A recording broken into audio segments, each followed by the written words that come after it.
उष्णतेमुळे कान दुखणं, तोंड येणं, म्हणजे उष्णता खूप होत आहे, तोंडामध्ये छाले येणं, फोड येणं, हा प्रकार खूप जास्त जाणवतोय.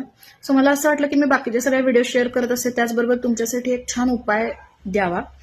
कारण माझं स्वतःचं मेडिकल असून माझं स्वतःचं असं म्हणणं आहे की तुमच्या आजूच्या परिसरांमध्ये सुद्धा इतकी औषधं लपलेली आहेत. माझी आजी स्वतः सांगायची की घरचे उपाय आधी करून पहा, कारण ते कुठलेही तुम्हाला साईड इफेक्ट्स देत नाहीत.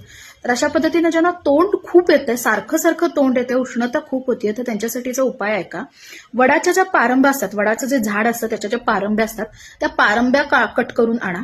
छानपैकी धुवायचं, थोडंसं वरचं साल थोडं घासायचं, फार असं काढायचं नाही, घासायचं थोडंसं असं दगडांवर, आणि चावून चावून चावून 2 ते 3 दिवस खायचं आहे. फार नाही, छोटी छोटी जी मुळं असतात ना ती पारंब्यांची, ती थोडी चावून चावून 2 ते 3 दिवस खा.